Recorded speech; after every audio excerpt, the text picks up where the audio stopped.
All right, Maseches Bava Basra. We are holding Maseches Bava Basra. Last time that we learned together, we were doing a survey in Maseches Bava Metzia. We are going to, I think we've kind of done enough Dinei Mamanos for now. We're going to do a different type of a sugya from Bava Basra, one that is more agadic, but nevertheless, it has tremendous halachic ramifications that we'll get to. The sugya that the Gemara deals with in Bava Basra on Daf Tes Vav deals with the canonization of Tanakh, how Tanakh was set up, who wrote what books. We know that the 5 books of Moses were written by Moshe. They were dictated directly by God, as we're going to see in the Gemara, that the Gemara actually says that God told Moshe what to write, and Moshe wrote it. We are... I messed it up. Okay, all right. We are, yeah, so God told Moshe, write this, and Moshe wrote that. As we're going to see in the Gemara, so the 5 books of Moshe were written by Moshe.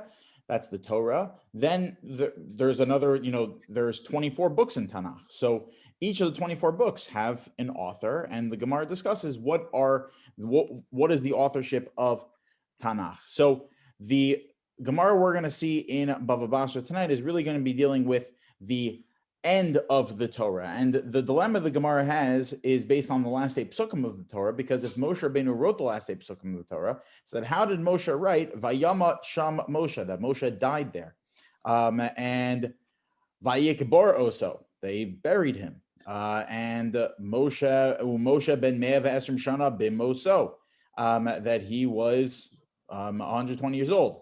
B'nei Yisrael as Moshe bar was Moav, Shloshim Yom, that Bnei Yisrael mourned for Moshe Rabbeinu for 30 days. And then Yoshua ben Nun took over. All of these psukim, the last 8 psukim of the Torah, are all after Moshe died. Well, if Moshe died, so then if Moshe died, then how could he have written it? And that's exactly what the Gemara deals with over here in Bava Basra and Daf Tes Vav. Amar Mar, Yoshua, Kasav Sifra. By the way, Mar is a Amoraic teaching. Okay, so it's not from Tanaim, it's from Amoraim. Yoshua, so Joshua, Kasav Sifro, he wrote his book, meaning the book of Yoshua was written by Yehoshua. Ushmona psukim shibatorah, and the last 8 psukim in the Torah. Tanya Kaman, the Amar, and this is going according to the Tana that says the same. That has the same opinion, that Shmona Psukim Shibatorah Yoshua Kasfan, that the last 8 Psukim of the Torah, Yoshua wrote them. The Tanya, as was taught in the Brisa, Vayamat Shal Moshe Eved Hashem, that the Torah says that Moshe Rabbeinu died. Efshar Moshe, the Kasav, Vayimat Shal Moshe, that how is it possible that Moshe wrote that Moshe died? Ella Adkan Kasav Moshe, rather until this point, up until the last 8 psukim of the Torah, Moshe Rabbeinu wrote it. Mikan ve'elech, from here until the end, Kasav Yehoshua wrote the last 8 psukim of the Torah. Divrei Reb Yehuda. This is the opinion of Reb Yehuda. Va'amrila Reb Nechemia, and some say it was the opinion of Reb Nechemia. So this is the opinion of Reb Yehuda, Reb Nechemia, that the last 8 psukim of the Torah were written by Yehoshua. Okay. Couldn't have been Moshe. Moshe Rabbeinu died. But comes along Reb Shimon, and he points out a fascinating, very, very strong argument against this opinion from Reb Yehuda. Amar le Reb Shimon. Reb Shimon responds to Reb Yehuda, and he says, Efshar Sefer Torah chaser osa achas. Now, we know that when you write a Sefer Torah, if it's missing even one letter, so it is not complete Sefer Torah. It does not take on the status of a Sefer Torah. You can't call it a Sefer Torah.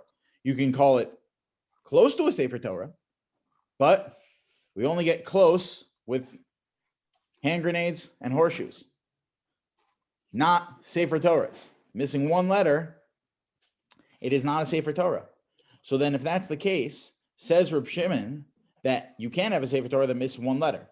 The Ksiv, And the Torah says in Parshas Vayelech, okay, so this is like 3 prakim earlier, Lakuach es Sefer HaTorah Hazeh, that the Torah says that God tells Moshe Rabbeinu, Lakuach es Sefer HaTorah Hazeh, v'samtem otzo mitzad Aron, that you have to take the Sefer Torah and stick it inside of the Aron, inside of the Mishkan.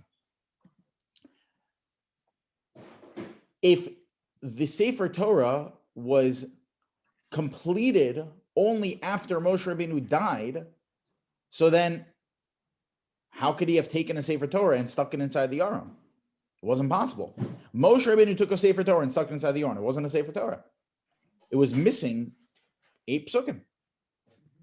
So therefore, you see from there, says Reb Shimon, no, it must be that Moshe Rabbeinu wrote the last 8 psukim of the Torah. So then, how do you deal with the fact that it says that Moshe died? So take a look at this. This is fascinating. Ela'ad kan HaKadosh Baruch Hu Omer. Rather, says Reb Shimon, this is the way that you have to look at the last 8 psukim of the Torah. That what happened? God said, write this. Moshe Omer, Moshe repeated v'kosev, and he wrote it. So the entire Torah, God says, Moshe, write this word. Moshe wrote this word. Moshe, write this word. Moshe wrote this word. Every single word of the Torah up until the last 8 psukim of the Torah. Mikan ve'elach, for the last 8 psukim of the Torah, HaKadosh Baruch Hu Omer, God says, Moshe, write this. Moshe kosev b'dma. And Moshe Rabbeinu wrote it with his tears. Doesn't necessarily mean that he wrote it, instead of with ink, he wrote it with tears. That he was crying while he was writing it. Okay. Kamosha Amar, as the pasuk says, Lahala and Vayomer Lahem. This is a pasuk in Yirmiyahu. Omer Lahem Baruch Mipiv Yikra Elias Kol Hadvrei Ma'elev Ani Kasov Aha Sefer B'Dio. Okay. So we'll get to this more in a second. Just I want to point out before we continue that according to this opinion, which we're going to have to obviously analyze, but according to this opinion, there are 2 differences between the first 99% of the Torah and the last 8 psukim of the Torah. The 2 differences are, number 1, that Moshe Rabbeinu did not repeat it. He did not verbalize it before he wrote it, right? You see that? It said, Moshe Omer v'kosev. Moshe Rabbeinu wrote, he repeated what God said, and then he wrote it down. This context, only Moshe said it, only Moshe wrote it, he did not repeat it. And he was crying while he was writing it. He was not crying the rest of the time. These 2 differences are going to become important later. Yeah. Is this Baraisa in Megillah? Because I've seen this before. There's a discussion in. Could be. There's a discussion somewhere. Exactly. Hold on. Where is you have a Baraisa to Seder mapping? Hold on. I don't know why I've seen it before. Maybe it's not in Megillah. Maybe it's in like a Tosafos or something. Hold on. In Megillah.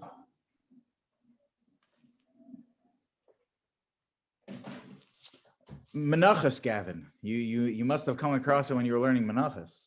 I haven't learned Menachos. I know exactly what I've learned. I just don't know where. What was it? So yeah, I've seen it. Maybe it's no. So Rebbe Kiva Eger points to Makos Daf Yud Aleph. Maybe there. I'm not sure. Okay. Yevamos is as far as I've got. Rabbi. Yeah, it's Isn't your opinion that the whole written Torah was given at Sinai too? The whole written Torah was given at Sinai. Yeah, remember we saw that Gemara, right? It's a Rashi in this week's Parsha. Right? Yeah, so that would be the same thing. Very good. Yeah, so you're pointing out another meaning, but that's not universally accepted. So yeah, I mean, I think that's a fair point that you're making. You could say that, Rabbi Yehuda Rabbi Yehuda is stuck according to the opinion that says that the entire Torah was not given at Har Sinai, right? As opposed to Reb Shimon, who is not stuck to that opinion, right? He could suggest that he's not stuck one way or another. But yeah, I think you're right. I think that's a fair assumption you're saying, Rabbeinu Tam, that according to Rabbi Yehuda, you have to assume that the entire Torah was not given on Har Sinai. Yeah. Okay, but you could share the same answers for the questions. What? Why can't we just use that answer? Like they ask over there how. It doesn't say hazeh by that. What? It doesn't. Zeh means he points to something that's actually like a scroll. That's specifically. Oh, you're saying what? The question that he pointed out, that Lokech es Sefer HaTorah Hazeh? No, he's saying that, well, if the whole Torah was written at Mount Sinai, then don't you have the problem of everything that happened? But that's not universally accepted.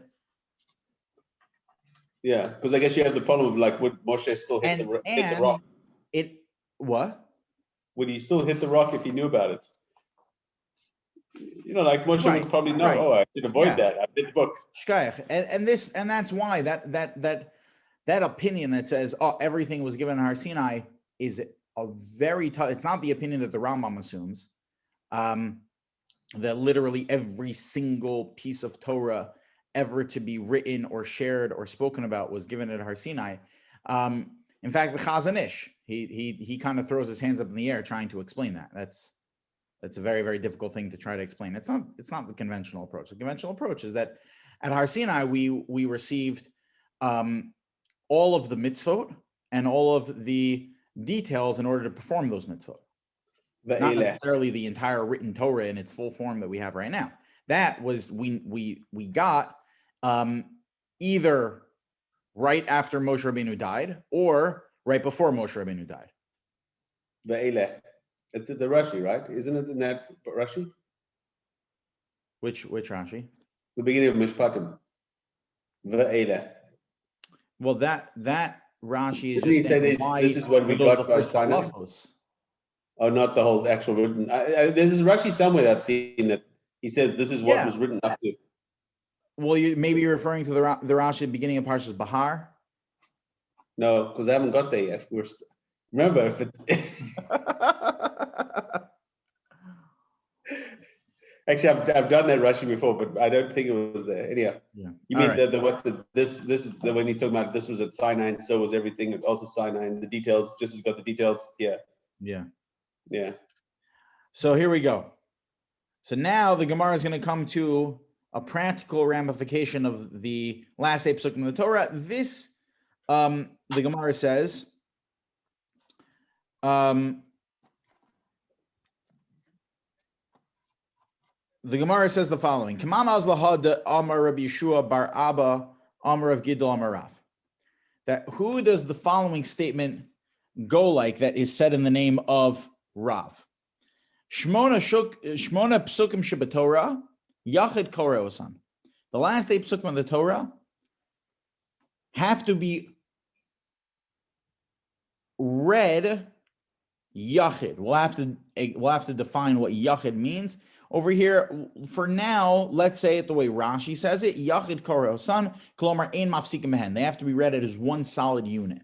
Okay, this is the opinion of Rashi, that they need to be read as one solid unit. Who does that go like? So lema delo Reb Shimon. Let's assume that's not like Reb Shimon, rather like Rabbi Yehuda. Why? Because according to Rabbi Yehuda, who says that the last 8 psukim of the Torah were written by Rabbi Yehoshua, were written by Yehoshua. So if they were written by Yehoshua, so therefore they have a different status than the rest of the Torah. Therefore, they should be read as one solid unit, as opposed to Reb Shimon, who says they were written by Moshe Rabbeinu. Therefore, they shouldn't be different than any other part of the Torah. And why should they have to remain one unit?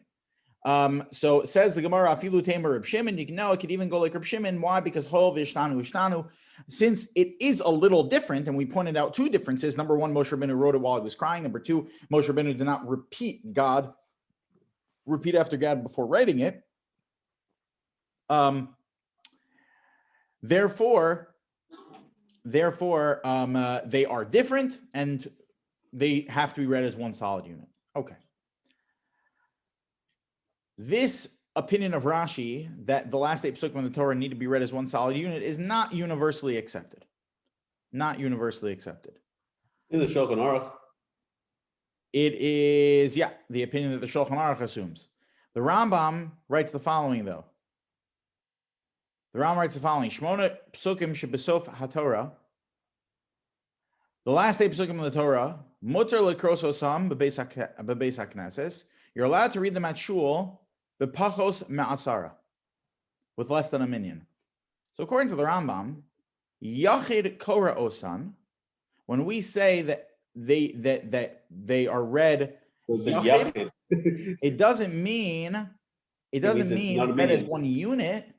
It means that they could be read even without a minyan. Okay, and we know that the Mishnah Megillah tells us that in Koran b'Torah, that you can't read from the Torah b'pachos ma'asara. This is a whole list of things you can't do with less than a minyan. Pachos ma'asara. So you need to have a minyan to read from the Torah. So the exception to that rule is, says the Rambam, the last 8 psukim of the Torah, you don't need a minyan for. Afal pisha kol Torah shakol Torah, even though it's all Torah, Moshe mipiagura Amram, and they're straight from Moshe Rabbeinu. Hoil mashma'an shehem achar misas Moshe, since they are after the death of Moshe, hari nishtanu, therefore they're different. Ulefikach muter liyachid likros osan, therefore an individual can read them. This is the machlokas tin Rashi and the Rambam. According to Rashi, yachid means that they have to be read as one solid unit. According to the Rambam, they can even be read by less than minyan, meaning yachid as opposed to rabim. You don't need to create a Torah rabim for the last 8 psukim. You could even be an individual. Okay. The Ravid, though, has a big difficulty here on the Rambam. Says the Ravid the following: Kasav Ravid, Lo shamanu davar zamolam. Never heard of such a thing. Masha amru yachid korosan. When we say that it's read yachid, what it means is lomer sheino mafsik ben, like the way Rashi said. You don't break it up. And then he points out an amazing question over here. He says, Umasha kasav hu inyan zarasu, that what the Rambam's opinion over here is complete nonsense. The Hatzibor, Heichon Holchu, where did the congregation go? So let's take a step back and analyze this Ravid for a second. Let's take Finish, Rabbi. Rabbeinu Tam, you should be jumping all over this Ravid. What did the Ravid say? What was his big problem with the Rambam? His big problem with the Rambam is he's saying shtuyas. He's saying shtus. What's the shtus? That when do you read the last 8 psukim of the Torah? During Zot HaBracha. During V'zos HaBracha. When you you started break up reading into V'zos minions HaBracha. so you can read it in a minion. What? Don't you break off into minions so you can read it? Not in the minions? last 8 psukim. Not the last. But that you have to read with everyone there. the rest of V'zos HaBracha is read with a minyan. You're in the middle of laning. And then Everyone leaves. Like, where'd they go? Their small little minions to get an aliyah. You can read it without a minyan. In what scenario would you possibly read it without a minyan? Rabbi, this is when the shul really took long, not just like till 2. No, when would you? When everyone went into their small little minions to read the Torah. This is afterwards, Jacob. And then they decided not to come back. Then you don't know. So Rav Zolti Zatzal, Rav Bitzal Zolti was the Rabba Shel Yerushalayim. He was the chief rabbi of Yerushalayim in the 70s and 80s. He's an unbelievable Talmid Chacham, a Musmach of Yeshivas Chevron, the Chevron Yeshiva, a outstanding Talmid Chacham. He has a sefer called Mishnas Yavitz, and the Mishnas Yavitz are just the most gewaldic divrei Torah like in the world. It's unbelievable. I have my Rebbe. I have two Rebbeim. One is Rav Schachter, and the other is Rav Hirsch. So Rabbi David Hirsch, who's also Rosh Yeshiva at YU. So the Mishnas Yavetz is 3 volumes. It's Rav Hirsch's favorite sefer. His Mishnas Yavetz, they are mamish ripped to shreds. He must have gone through the Mishnas Yavetz, I'd say at least 100 times, cover to cover, at least 100 times. It's called Torah Kula. You have everything in there.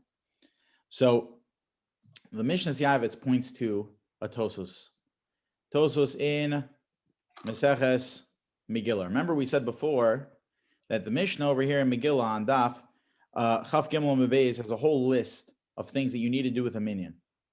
For example, you only do Nisias Kapayim. You only do Birchas Kohanim with a minyan. Kriyas HaTorah, Haftorah. You only do Sheva Brachos with a minyan. You only can do benching as a zimun while saying Hashem's name, meaning to say Baruch Elokeinu Shachan Mishalo with a minyan. All right, so there's a whole list of things here in the Mishnah you can only do with a minyan.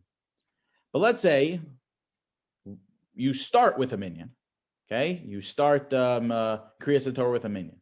And then one guy leaves. So you had 10, now you have 9. So what do? You have to stop in the middle? So it says Tosas over here, Biyushami Mefarishim Eschilu Ba'asara, that if you start with a minyan, V'yatsu, and one guy leaves, so says V'yatsu Miktsatsan, and some of them leave, okay, now you have less than a minyan. Afilu Hachi Gomrin, you still finish what you're doing, meaning you would finish Kriyas HaTorah. Vala Yotzim Hu Omer, and regarding the ones that left, it says, the Pasuk in Yeshaya, Voza Hashem Yechlu, that those that hate God are, those that abandoning God are going to be destroyed. Okay, I guess it's not a good thing. You don't want to be the guy that drop the minyan down to less than a minyan. V'chein halacha, this is the halacha that you can finish up. In the context of finishing up, do we say that since you started with a minyan, it's as if you still have a minyan there? Or do we say that if you started with a minyan and then you left, that it's kind of like hoyol v'ishtari. Once we gave the matir on Kriyas HaTorah, we allow you to finish Kriyas HaTorah, but now this is just called Kriyas HaTorah without a minyan. How do we view it? Is it like the minyan is still there? This is what Rav Zolti handles. Is it like the minyan is still there? Or do we say, no, there's no minyan? So why can you continue? Because there's a concept in the Gemara of hoyol v'ishtari. Once we allow it, once you've already matered it, so then we'll let you finish up. So, but my kwai mifligi, what difference does it make? Oh, what difference does it make? Says Rav Zolti, the machlokes between the Rambam and the Ravid. No, but I mean, what practical difference does it make? Like this is the nafkamina. This is the nafkamina. Okay. What we're going to say from the Rambam right now. So says Rav Zolti like this. According to the Rambam, when you start with a minyan, and the minyan and you have someone leave, or let me start from the other direction. According to Rashi and the Ravid, what motivated them to not explain like the Rambam? What motivated them to say that Yachid Korosan means that it can be read, it has to be read as one solid unit? Because according to them, when someone leaves, once the minyan started and someone leaves, that's still called a minyan. That's still called a tzibur. So Yachid Korosan could not have meant you could read it with less than a minyan, because the only scenario of that is once you started with a minyan and then someone left. And now you have less than a minyan. But under those circumstances, that's still called a minyan. So then therefore there'd be no chiddush from the Gemara. So it must be a different chiddush from the Gemara. They said that the chiddush is that you have to read it as one solid unit. But according to the Rambam, when someone leaves, that's not called a minyan anymore. That's not called a minyan anymore. So therefore, the chiddush that the Gemara was making by Yachid Korosan, that you could read it even with less than a minyan, is that when the person leaves by the end of davening because they couldn't stay for all of Vizos Bracha, when the person leaves, it's not a b'di'evet. It's not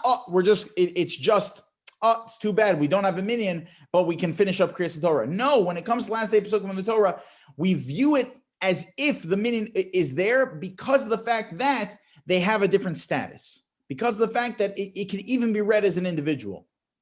That's the chiddush of last day Pesukim of the Torah. It can be read as an individual. It can be read without a minyan. You don't need a minyan there. So when the minyan drops to less than a minyan, yeah, generally speaking, we don't view that as a minyan. There's one exception though. That one exception, the chiddush of the Gemara, that one exception is the last eight Pesukim of the Torah. But according to the Raavad and Rashi, when it drops to less than a minyan, that's still called a minyan. It's still mamish called a minyan. And if it's mamish called a minyan, so then there'd be no chiddush of the Gemara according if you interpret it like this. The chiddush of the Gemara of Yachid Korosan must be then that they have to be read as one solid unit. This is where Rav Zolti explains the machlokas between the Rambam and the Raavad. It really stems from machlokas of when a minyan drops to less than a minyan, does it still carry the status of a minyan? According to the Rambam, no. And according to the Raavad and Rashi, yes. Let's get back to, and with this we'll close, let's get back to these two differences in the way the last eight Pesukim of the Torah were written according to Reb Shimon. The Gemara told us that when Moshe Rabbeinu was writing the Torah, he repeated it and then he wrote it down. When it came to the last eight Pesukim, though, Moshe Rabbeinu did not repeat it. He just wrote it, and he wrote it while he was crying. So Reb Soloveitchik, and this is also said in the name of the Brisker Rav, his uncle. So there's a Brisker Vort on this with regard to the Kedusha Sefer Torah that was Chal when the Sefer Torah was originally written. When the Sefer Torah was originally written, every single time Moshe Rabbeinu wrote down, the process was he repeated the word from Hashem and he wrote it down. As soon as he wrote it down, it took on Kedusha Sefer Torah. It took on that sense of Kedusha. Okay, Kedusha was imbued into and established upon, inferred upon the writing that Moshe Rabbeinu was doing. As soon as that happened. When it came to last eight Pesukim, though, because of the fact that Moshe Rabbeinu was writing, something that was not yet true, the Kedusha can only have been Chal Limafreya. It only could have been Chal retroactively. It only could have been established retroactively. The Kedusha of the writing of the Sefer Torah. And if that's the case, so Moshe Rabbeinu did not repeat it because it was not going to be Chal, meaning the only reason he repeated it was because he was repeating the word of God in order so that he could write it with the Kedusha of the Sefer Torah. But if the Kedusha wasn't going to be Chal, so then Moshe Rabbeinu did not repeat it. And that's dafka why he was crying. He was crying because he did not have the opportunity to see a Sefer Torah completed with its Kedusha yet. Because the Kedusha was only Chal Limafreya, it was only Chal, it only was established retroactively once Moshe Rabbeinu died. This is the way that the Brisker Rav explains why Moshe Rabbeinu was crying at that moment. He was crying not because he was talking about his own death. That was imminent. That's just that facts of life. That's not what he was crying. He was crying because he wanted to be able to see a Sefer Torah in its complete Kedusha and Tahara. That it's I was once visiting Rav Ben Zion Cook, who's one of my Rebbeim, the Talmud Muvak of Rav Elyashiv. So I asked Rav Ben Zion Cook, how do you instill a sense of excitement for Torah in students, in my own kids, and how do you instill that in someone? So he said you have as he yawns. What? You say how do you install a sid? Can you hear me? What'd you say? Said how do you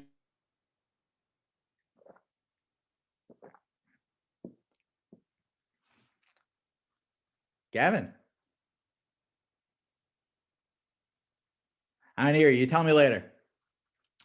But Rabbi Zion Cook said that you have to witness. You have to witness Torah greatness.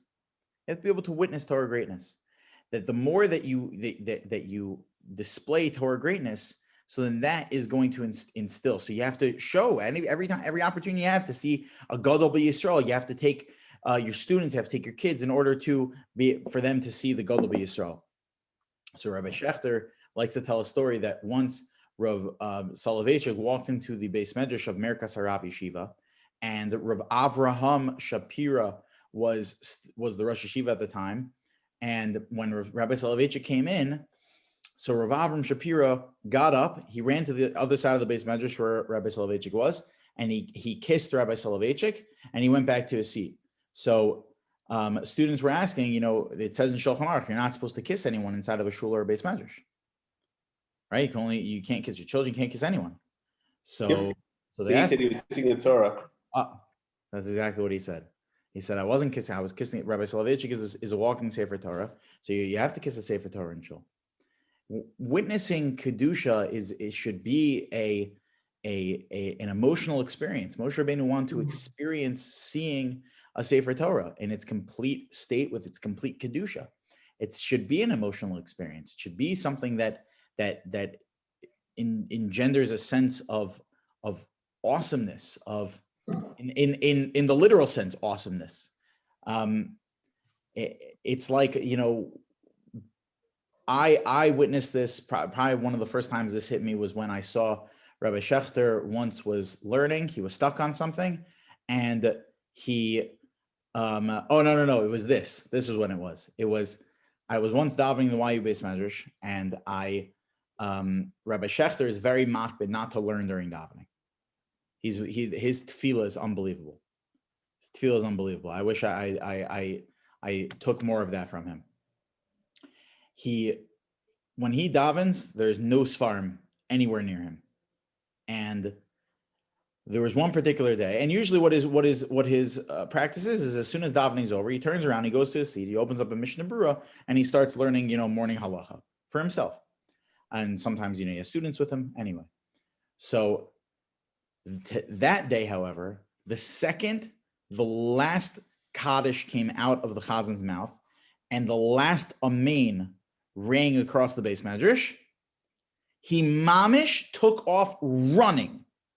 He ran, and I'm not exaggerating, he ran to the Sfarim in the Beis Medrash. He ran to the wall of the Beis Medrash. He picked up a Mishnayos and Taros, opened up to the back of the Mishnayos, went to one of the obscure commentaries that exist in the back of one of the Mishnayos, and intensely started learning.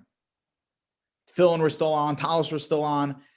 He ran to the back of the Beis Medrash, he ripped it open, as if if he needed to wait one more second, he would have collapsed, as if he needed to run and get medical attention right away. He obviously at some point during davening, he was stuck on a Mishnah in his head. A certain question popped in his head or something. And he couldn't wait 1 second before cracking open the Mishnah and cracking open the commentaries in order to figure out what was going on. When you witness something like that, it's supposed to be something that sticks with you. It's supposed to be hopefully it was life-changing for me. It's supposed to be when Moshe Rabbeinu wanted to experience seeing the Kedusha, and you see when you don't get to, it's supposed to be disappointing. All right. We'll stop here for now. Shkoyach. Thank you, Rabbi. All right.